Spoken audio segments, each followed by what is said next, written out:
What's up, everybody? Welcome to Call to the Bullpen. I'm David Payne with Brad Zampar and Jimmy Miller. Let's play ball.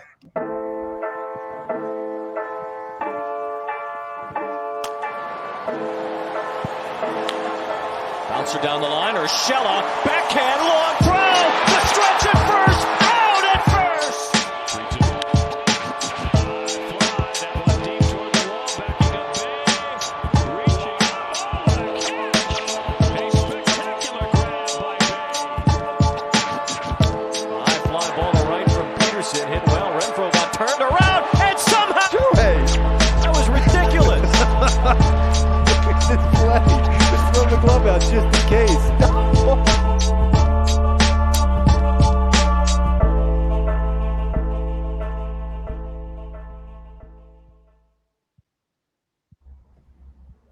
All right, so today we're going to be answering some burning questions that we have surrounding the baseball world right now and in general. So the first one that I have, I'm going to kick it off here, is kind of based on a conversation that we had about our May awards power rankings that are going to come out at the start of June.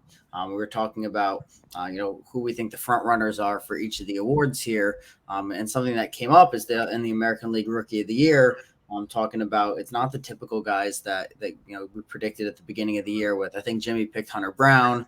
I think I had Grayson and Brad had Gunnar, if I remember correctly. And it's been names that, we're throwing out there that were like Masataka Yoshida, and one I threw out was Yennier Cano from the Orioles. And that brings me to the question of how do you guys value relief pitchers when it comes to award voting? Because we saw Devin Williams won the Rookie of the Year in 2020. But before that, you'd have to go back to 2011 for Craig Kimbrell. And then 2010, you had Neftali Feliz. So back-to-back years there, then about a 10-year gap before another one. And then in recent memory, seasons like Zach Britton in 2016, we talk about all the time, who had, one of the greatest relief pitching seasons in baseball history, should have won a Cy Young. I could make an argument for an MVP there. So how do you guys value a relief pitcher when it comes to awards? Because we see in the Hall of Fame, guys like Billy Wagner taking a while to get in.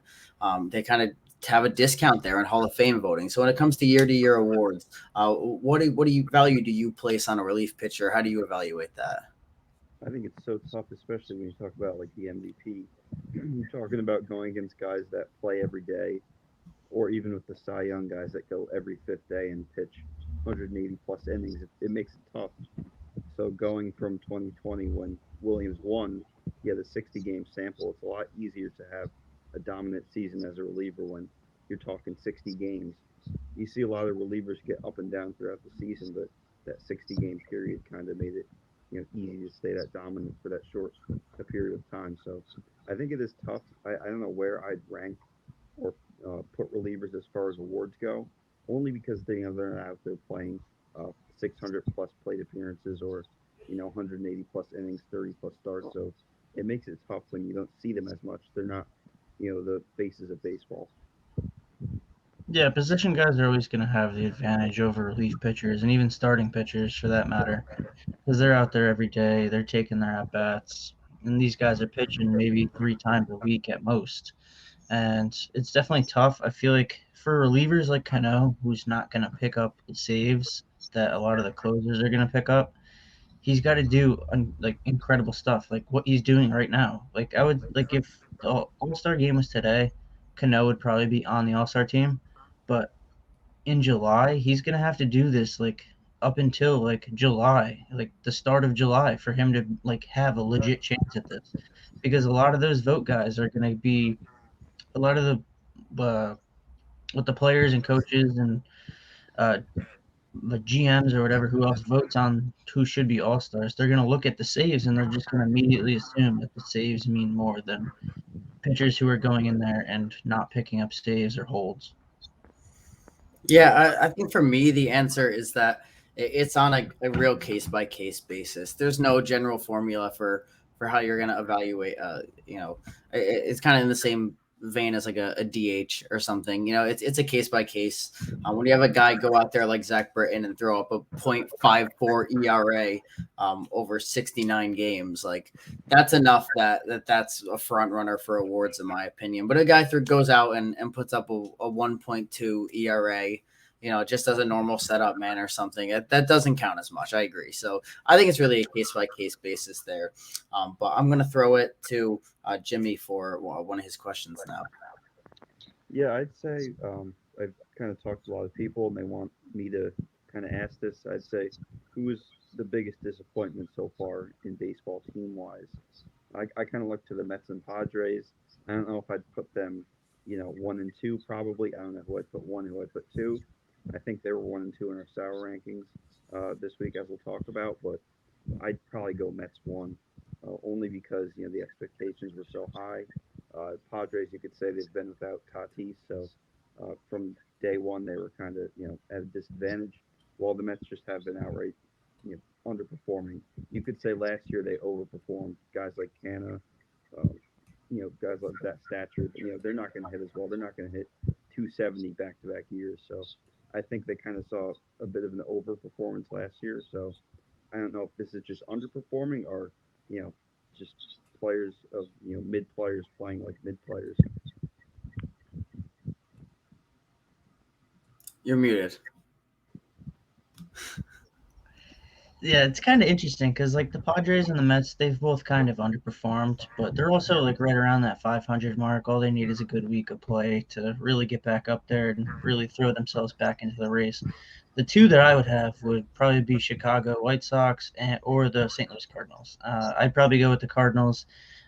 People were picking them. I mean, I was one of their biggest believers. People picked them to win that division pretty easily, and everything has gone wrong there. I don't think you can name a pitcher that's got an ERA under 5. Arenado has an OPS under 700.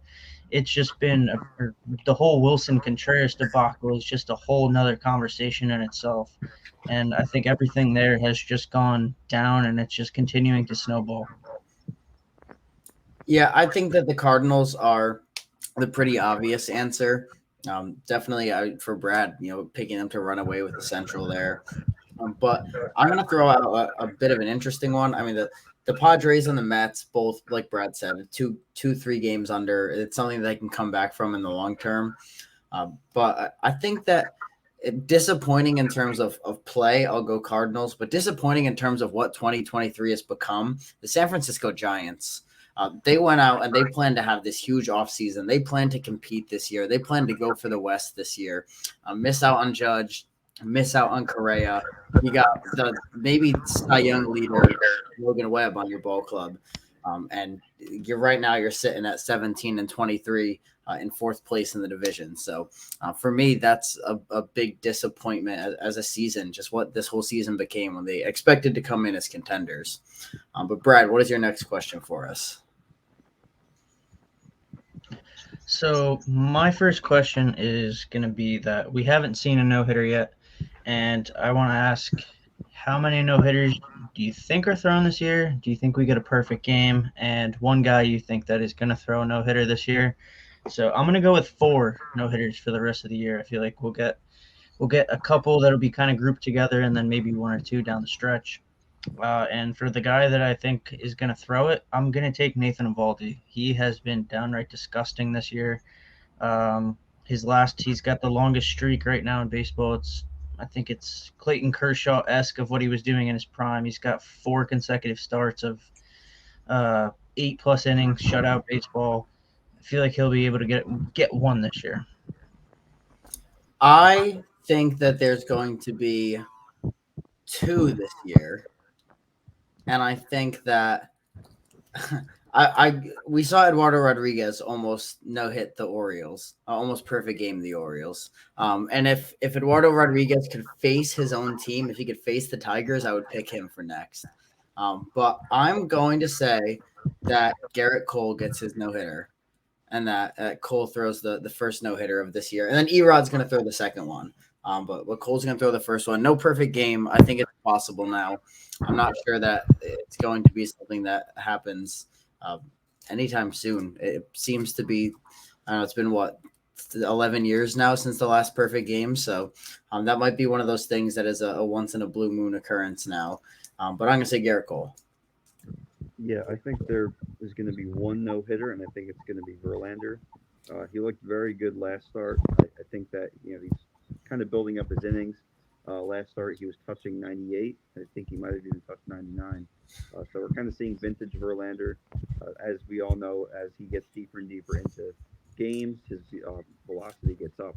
Like he started the game sitting 94, and the last inning he was at 97, like I was saying. So I think Verlander still has it. I think it's going to be maybe more towards the end of the year when he's fully built up, but he definitely still has a lot left in the tank. I think Verlander throwing a perfect game would be a absolutely one of the most incredible, or a no hitter would be one of the most incredible feats for a guy his age going out and doing that, and adding as Like many as vintage he had. Ken Ryan. Would that Yeah. be 4 for him, or would that be 3? He has 3, I think.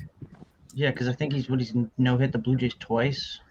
Or the He's just been missing the perfect game. I remember there was like a commercial too that was kind of like mocking the fact that he didn't have a perfect game, and he was being a good sport about it. But that'd be sick if Hurley went and threw another one. My next question, it kind of goes off of Jimmy's of the biggest disappointments of the year, and it's who's the next team in need of a total rebuild, like a Orioles style, like Astros, Nationals, like tear it down to scratch and rebuild the whole thing team. Are you going to start with me? Yeah, I'm honestly thinking they started the year off really hot this year, but I'm going to go Pirates. I think that they have some young pieces where they could build on. Obviously, we kind of knew that they were going to be a fluke. I think that they could definitely use some sort of rebuild because they do have some younger talent when you think about O'Neill, Cruz, and Hayes, but I still think that they can use that style rebuild because that division, it really isn't that competitive. I don't see it being very competitive for even the next maybe even decade. So I think that the Pirates can use a rebuild. Yeah, I think the very obvious answer here has got to be the Chicago White Sox. It's they've tried with this core for 4 or 5 years probably now, and they still have legitimate pieces where if they flip this at the deadline and finally rebuild it, they can get back up there in 3 4 years maybe. But this team is just not going to do it. It's the pitching is starting to get old, and that's what kind of carried them for a while. And now the offense can't really get it going. The pitching is starting to fade. You're already 10 plus games under 500. This franchise needs to reset, really retool, and try to figure out a path to getting back to what they were hoping to once be. Yeah, my answer was going to be the White Sox, but I did come prepared with a backup just in case. But while we're on the White Sox, I mean, they can get a ton for what's on that roster right now. If they sold this team, they could have 6 top 100 prospects by the end of the year. I mean, Tim Anderson, sell him. Cease, sell him. Eloy, sell him. Sell everybody. Moncada, sell him. Sell anybody that anybody will take and completely tear it down because it's not happening with that team. But I'm going to go with the Detroit Tigers need to rebuild the rebuild. It's not working. You had the Tigers and the Royals both go into a rebuild at the same time as the Orioles, and they both suck. They're horrible. And the Royals, I can see being competitive in that crap division, in a couple years. But I can't even see the Tigers being competitive in that division. Right now they're 18 and 21, but I would be shocked if they won 60 games this year. So I think you can get, nobody's going to take Javi Baez off your hands. You got to eat that one. But you got pieces like Erod you can deal. You've got other pieces on that team that can be dealt. After this year, let Miggy ride off with this team, but Miggy is like the turning point. Like, let's change it up. So I'm going to go the Tigers rebuild the rebuild here. Jimmy, do you have another one for us? Yeah, I'd say kind of sticking with kind of like a rebuild in the sense of prospects. At what point do you think the Mets should call up Ronnie Mauricio? He's been tearing it up in AAA. He's still pretty young. Do you call him up? Do you push the button kind of early and risk him maybe slumping, or do you keep him in AAA and let him develop? Because he's kind of been the Mets, I guess, project from a young age. Saying it, defense is still a question. They kind of moved him around, even when he was struggling. At age 17, they were still high on him, and it's proven to give them dividends as he's now starting to hit really well. So do you call it Mauricio now, or do you kind of wait back and let him develop? I think you got to do something now. It's tough because it's this team of veterans and they have this gigantic payroll and they know that all these guys in the clubhouse, you know that they're all underperforming and you got to pull it together. But at the same time, a lot of these guys are on the wrong side of 30, on the wrong side of 32. These are all guys who you're starting to see a decline, and it's no fault of their own. I mean, it's just what happens with players. And I feel like this team really needs some injection of something. Whether that's you have to bite the bullet on just DFAing a Mark Canna or a Luis Guillorme, just getting just it's going to be one domino that happens that'll finally start it. And once that thing comes, I feel like the young guns will start to come up. Yeah, I think specifically with Steve Cohen as the owner, that even more so triggers the as soon as possible, because it doesn't matter if you DFA a guy with a big contract and have to pay it. It doesn't matter who you DFA. Especially now with like precedent of DFAing big money guys, that's kind of been set the past couple of years. But the problem is there's that logjam in the infield. You got guys like McNeil, Guillorme, Kana, Beatty, Lindor. Like there's a lot of like infielders on the roster right now. So it is going to take, getting rid of someone. I mean, Eddie Escobar's got an OPS in the 600s. Guillorme is in the 500s. Kana is sub 700. So it's not like the guys that are there blocking him are overperforming. So I think that there's an opportunity there to cut ties. The money doesn't matter.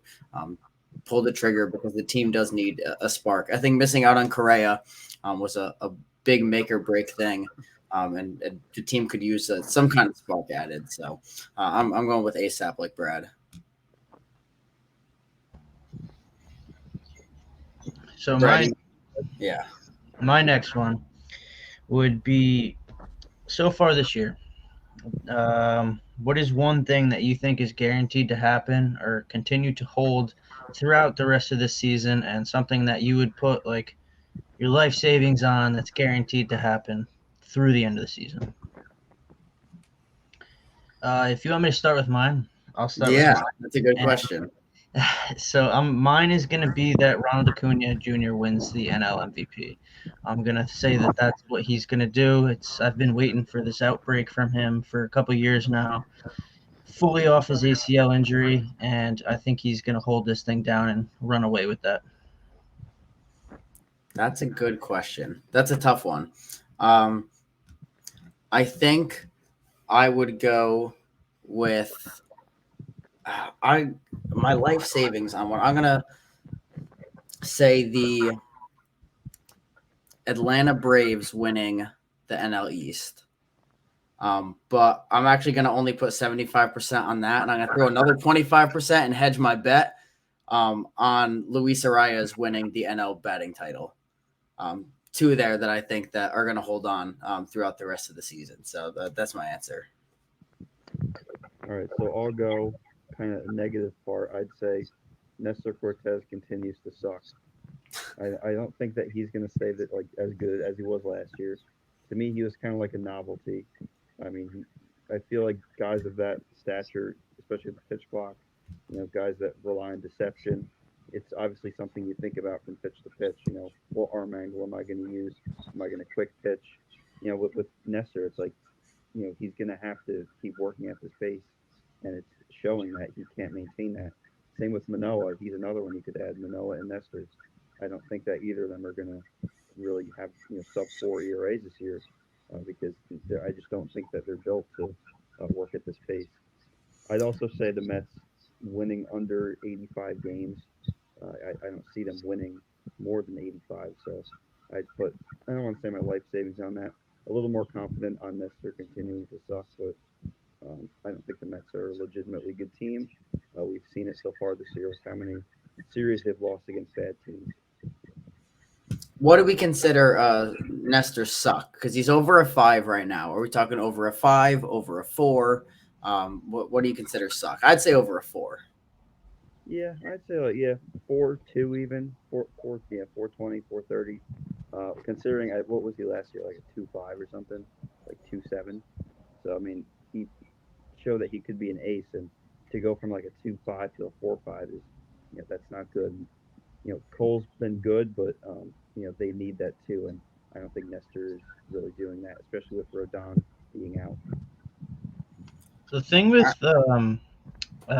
Nestor is his stuff is not that good. It's really not. And I mean, he throws 90, 91 maybe at most when he's really on. Maybe he touches 92, but he has to be absolutely perfect for him to not get pounded really. One I was reading a little bit on him earlier today, and his ERA through the fourth inning is like a 2.02, but after the fourth inning, his ERA skyrockets to 18.5. So as long as you're getting him into the fourth inning and on, he has been one of the worst pitchers in baseball this year. I think at that point you pull a Tampa Bay Rays and throw an opener out there for an inning. Give Mhm. Nestor an opener. Should Who knows? Maybe they Um, Stephen did run Vogt. it? They did run an opener out there today, so I thought that's something I wouldn't see the Yankees ever do. I mean, you got to adjust with the times, and if that's it's telling you Nestor can only get through the lineup twice, get him a couple batters into that. Let him start off against the second half of the order. My next question, my last question, is right now all 5 teams in the AL East are over 500. The last place team in the AL East would be second place in any other division besides the NL West, which they would be third. Should MLB consider a division realignment with how poor the concentration of talent is across the league right now? If this is a trend, and I think that for the next 5 or so years, you might see every team in the East be over 500 with the new interleague. So, considering everybody plays everybody now, should we consider division realignment? I don't think it'd be the worst idea in the world. I mean, it would be kind of convenient to have teams kind of more concentrated within the regions. Maybe the Pirates should be like an NL East team because they're in Pennsylvania. So I don't know. I wouldn't be opposed to it. I think it would be tough though because if you set that precedent of these teams are good now, no, or this division's top heavy now, the other one is weak. Maybe 10 years down the road, it completely flips. So I don't know. It is kind of dangerous to set that precedent, but I would not be opposed to it. It would make the game kind of fun. Yeah, I think it's definitely something that's going to become a topic in the next few years, but I don't think they touch divisions at all until they add the 2 more expansion teams, which are eventually going to come. I think it's just a matter of when, not if anymore, that Major League Baseball is going to expand. And at that point, I would think everything would be on the table because the divisions, the way that they've done the wild card, winning the third division in the league doesn't really matter that anymore because you're playing in the wild card round. It's definitely something I think we're going to see a lot more talked about in the future, and I wouldn't be surprised if the divisions get a shakeup. Yeah, I think that you end up with you're gonna have 32 teams, uh, 4 8 team divisions. Maybe you have a north, south, east, and west, and kind of do like a seeding based playoff like the NBA does, where you take the top teams out of each top couple out of each conference or out of each division, league, whatever you want to call it. But I think you're right. When the division shakeup and league shakeup will happen with the expansion teams. Jimmy, did you have a third one? Yeah, I kind of just thought of one. I'm not sure if you're familiar with the Mets Nationals debacle of the whole rainout. And the next day they had the split doubleheader. Uh, do you think that baseball should have split doubleheaders? Do you think that if a situation like that happens, it should be single admission doubleheader? Personally, I'm opposed to split doubleheaders. I think you should pay for one game to see a doubleheader, kind of a buy one get one type thing. I think it would boost fan morale. I'm not a fan of the split admission doubleheaders, especially after making your fans sit through what 3 hour rain delay with no updates. So, kind of curious to see what you guys think. Yeah, I don't think that split doubleheaders should ever be a thing. I think doubleheaders should automatically be one admission. If you want to stay for the second game, great. If you can only come to the second game, pay for the one ticket. It would get you into both. I don't understand why these teams don't do it. I mean, obviously everything's on the margins and you have to make every little dollar. But like you're saying with the fan engagement, like I think I'd be more inclined to go see two games instead of one game with my family if I could get it for essentially the price of like even if it was like the price of a ticket and a half. Or it's really weird why these teams choose to do the split when I bet like the average fan, you're drawing way more average fan if you're going to go tell them you can go see two games instead of one. And Yeah, I another think part of that. I guess in a normal circumstance where you get like a full rain out, and you have two 9 inning games on a day. Like if a team wants to make it split admission, like I guess I get the rationale of you can get full money for each of those games. Um, but I don't get why they would want to go through the trouble of ushering people out of the stadium and checking tickets again. That seems like more of a hassle than the money is worth for that one game. But this situation in particular is particularly ridiculous because it's not two full 9 inning games. If you're talking the completion of a game, you are not making people pay to come in to watch a couple innings, and then usher everybody out and then bring the next people in. That's ridiculous. If it's a completion of a game, that's got to be single admission. That's just silly, and shame on the Nationals for that one. But I guess in a typical circumstance, if you want to go split admission, go for it. It sucks. I'm not a fan of it, but I get it. But not when it's a completion. So my last question would be that so you are talking about I was just talking about these expansion teams and you're an owner of one of these expansion teams. You have a guaranteed Hall of Famer generational player ready for you. What position are you choosing and why are you choosing that position? So I I think. would probably Go I would ahead. probably choose the shortstop just because he's the king of the infield. He's going to go talk to your pitchers. Probably going to be the captain of your team. I feel like he's every just being behind the pitcher all the time. I feel like his presence there just really would be what I would want and a leader for my team. Yeah, I think shortstop is a good answer. It would be my second answer. But I think that I'm going to go catcher. It's so rare. It is your leader of your, as much as the shortstop is the leader of the infield, the catcher has the whole field in front of him. He's the leader of the team, really. He's the one calling out plays.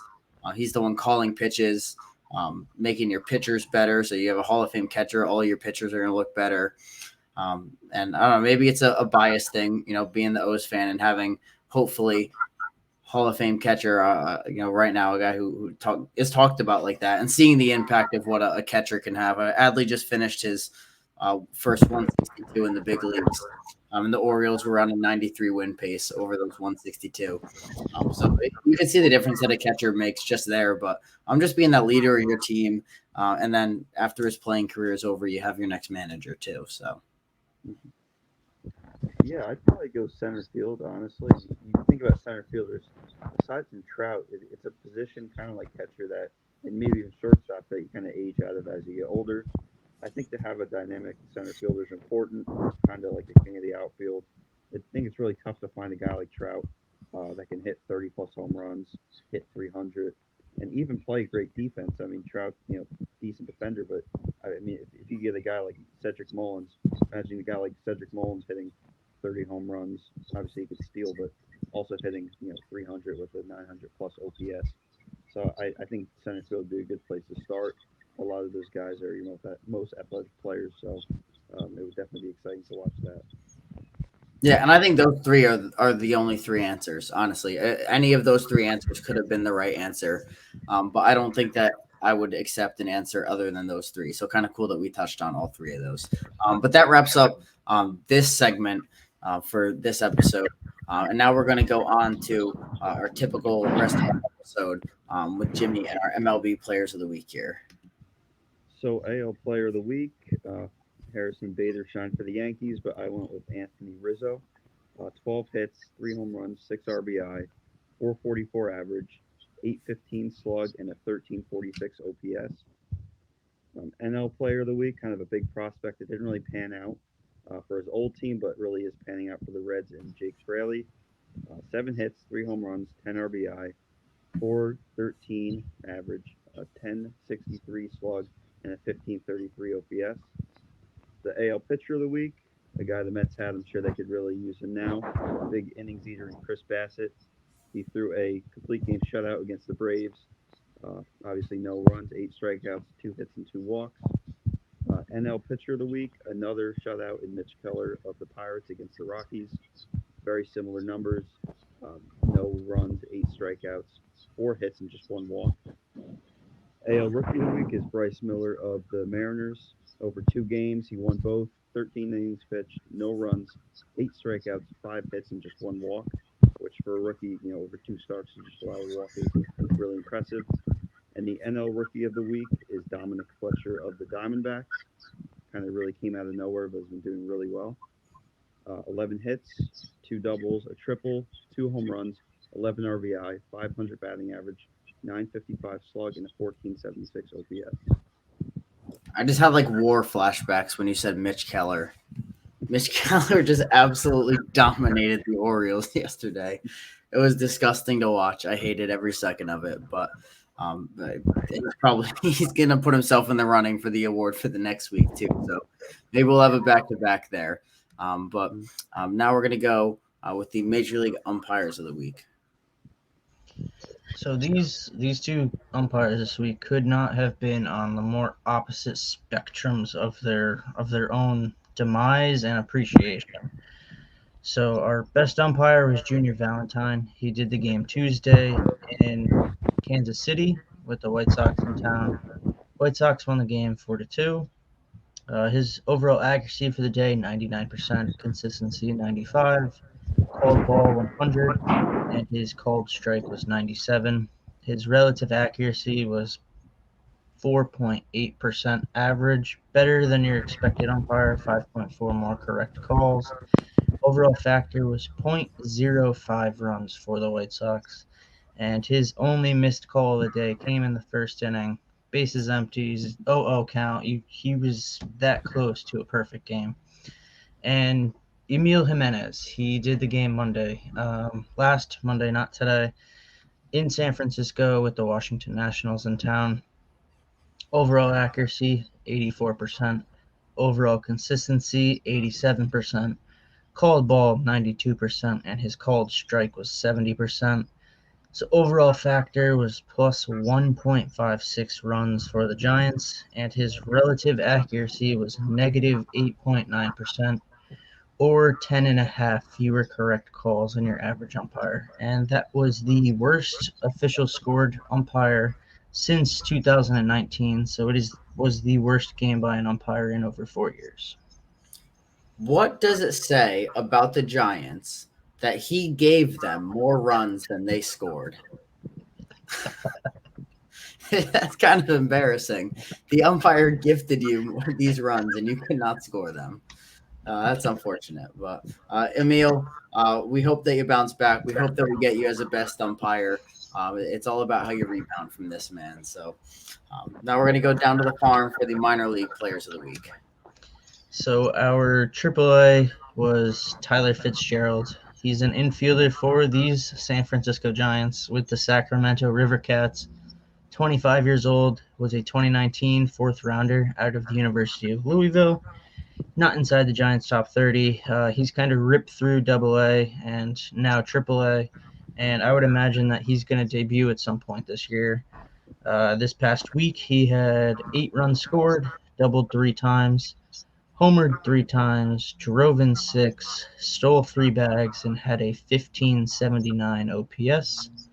AA is Domingo Robles. He's the starting pitcher for the Mississippi Braves. 25 years old. He's been in professional baseball for a very long time. He has bounced around organization after organization. He was signed as an international free agent in 2014 to the Pirates. Not inside the Braves' top 30. He's got 750 plus innings in the minors. Like I said, he's bounced around for a while. But something's clicked this year. He's got an ERA under 3. He's been really good in about 40, 45 innings.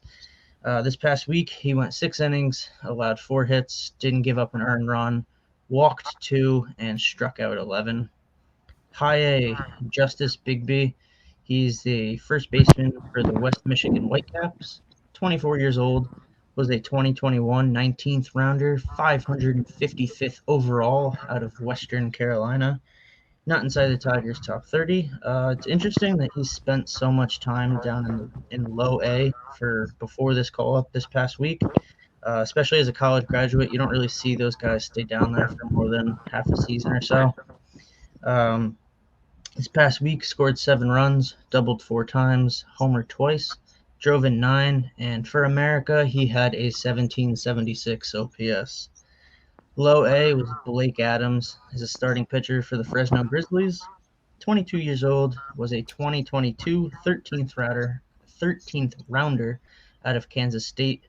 Also not inside the Rockies' top 30, but I think he should be up by at least to Double A by the end of this year. I mean, he's been pretty good. He's a college pitcher.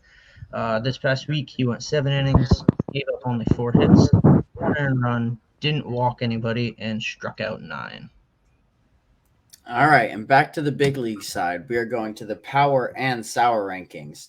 Starting on the sour side, which is the worst of the worst from the last week.